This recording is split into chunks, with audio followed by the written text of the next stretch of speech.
Usually on this channel, I make videos dedicated to my Betta fish nano aquarium, but sometimes I like to do other scaping projects too, and when I noticed these toadstools pop up in my garden, I couldn't resist using them for a project.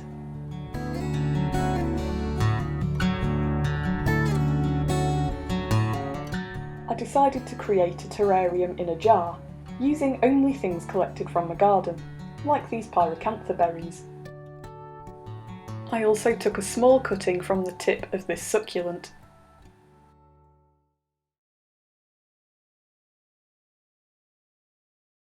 Also from the garden, I collected an assortment of other things, some small pieces of gravel, some slightly larger pebbles, some pieces off a conifer tree, both dry and fresh, some twigs, some autumnal coloured leaves, and some bark.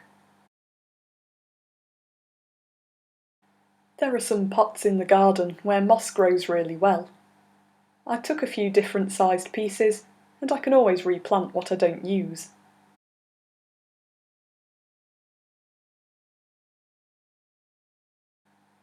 I left collecting the toadstools until last to minimise the amount of time where they're out of the ground. It was simply a matter of sliding the trowel underneath and lifting the soil until the couple of toadstools I'd decided on came away. I was pleased to find that the little group of toadstools that I'd chosen were growing on one piece of bark, which made them really easy to pick up. I also took a small amount of the soil that they'd been growing from. To get started, I took some of the smallest pieces of gravel and used it to cover just the very bottom of the jar.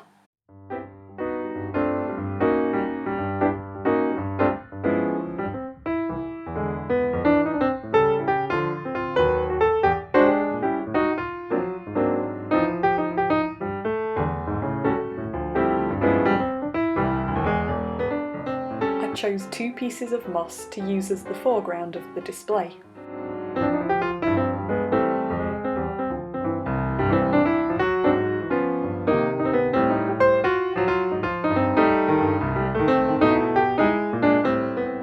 The moss will become more secured in place as I add other things.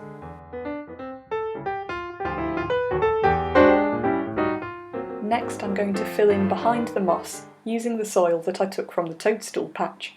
I'm going to bank this up slightly towards the back of the jar to create a tiny bit of height. I'm using the end of the tweezers to brush away any soil that fell on top of the moss.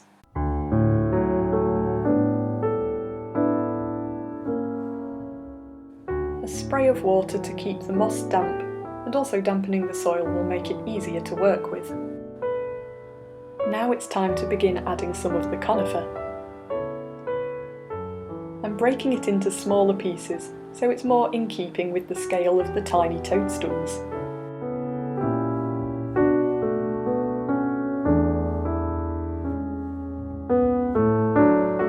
I'm adding a couple of the twigs too. I want this larger curly one to stand at the back as a focal point behind the toadstools.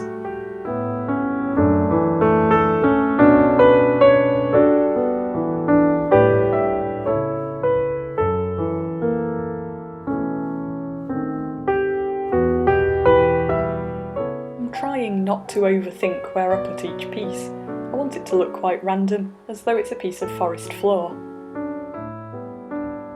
I'm adding some of the fresh conifer pieces as well, for textural and visual interest.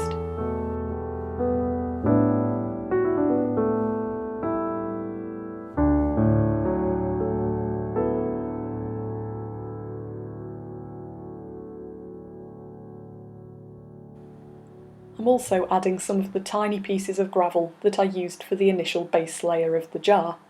Again, this just helps to add to the natural forest floor feel.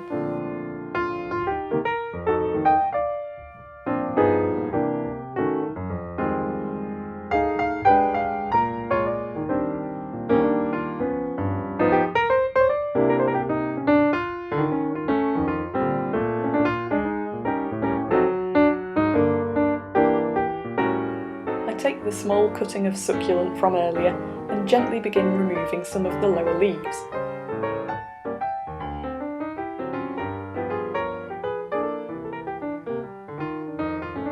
This will give a clean, long stem which will be easier to push through the moss and soil. I think this should look good at the front of the jar in between the two pieces of moss. It'll provide a small focal point to lead the eye onwards to the toadstools.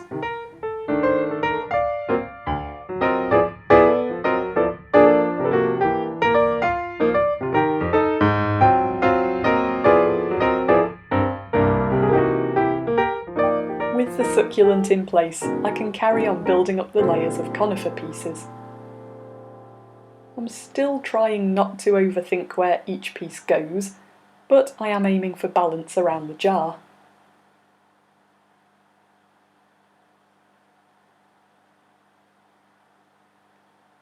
I use this slightly longer piece as it'll curve around the back of the jar and help to create a sort of swirling movement.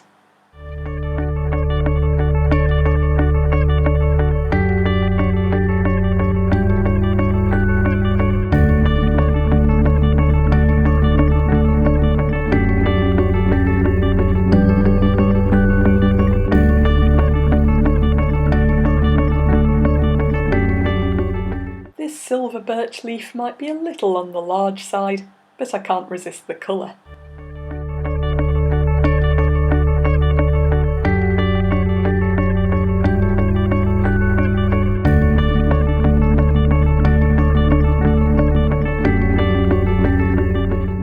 I think the display would benefit from some sort of background to really show off the toadstools. So I'm taking a piece of this bark and I'm tearing it into two slightly smaller, more usable pieces, which I'm going to stand at the back of the jar.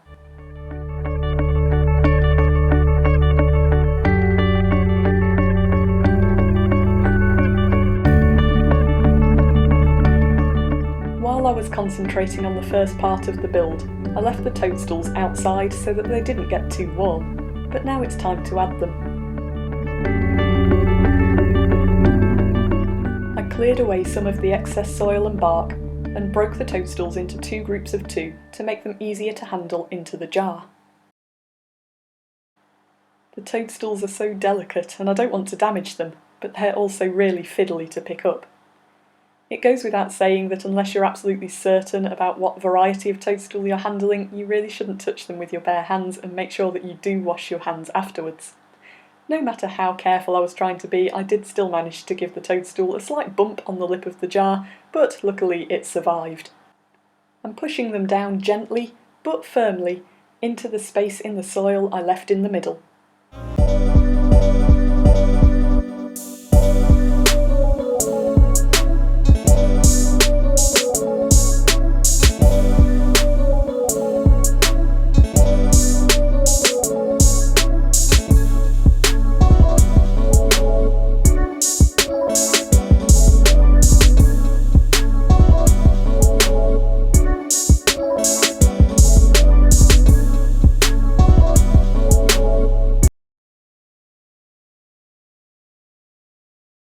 I begin to cover up some of the bare soil at the base of the toadstools with some more of the conifer pieces.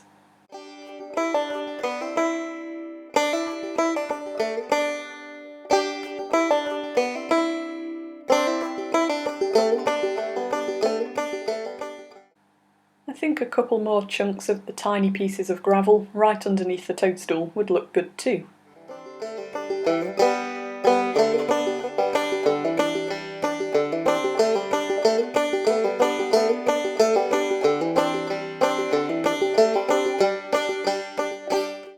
I'm also using the leaves that I pulled off the succulent earlier. It just helps to add another texture.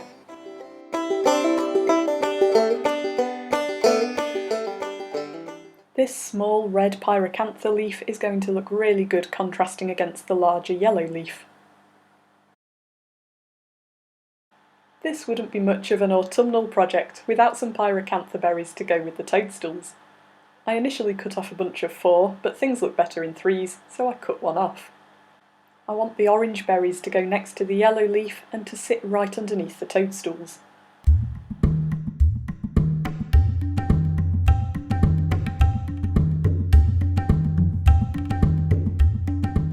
Now it really does look like autumn in a jar.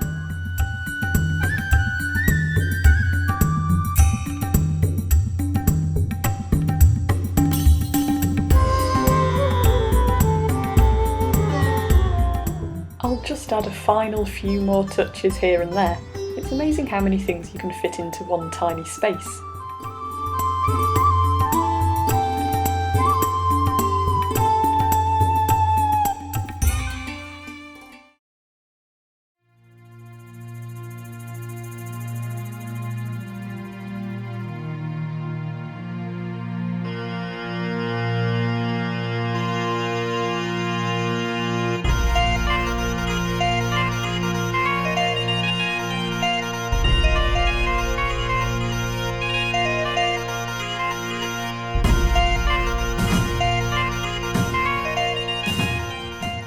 I'm so pleased with how this has turned out, and for one tiny jar it really does hold a lot of different views.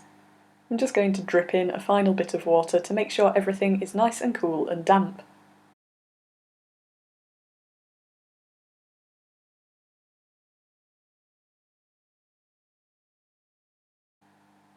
Anything that I didn't use can just be put back where it came from, in the garden.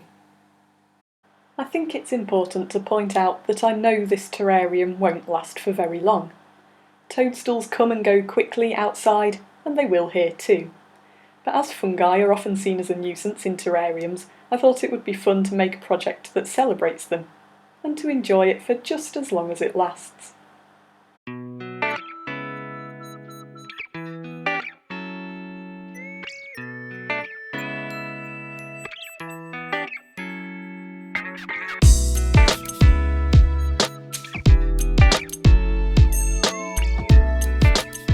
How long the terrarium lasts will depend on the type of mushroom or toadstool that you use, and how warm or cool your house is.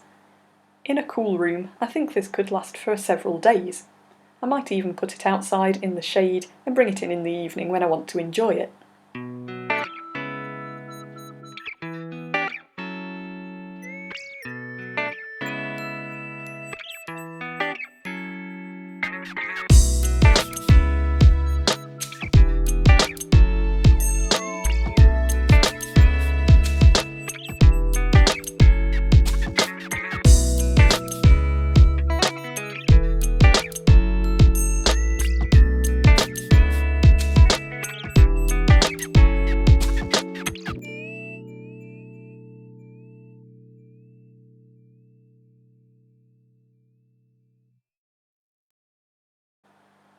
There is just something lovely about having a tiny piece of nature that you can pick up and hold in your hands. It's definitely a piece of art, or sculpture, or just nature. And it makes some pretty cool silhouettes too.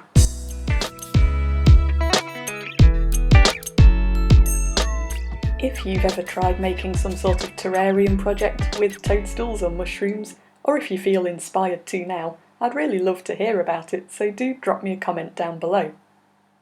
I hope you've enjoyed this project as much as I have. Thank you so much for watching, and I'll see you again next time.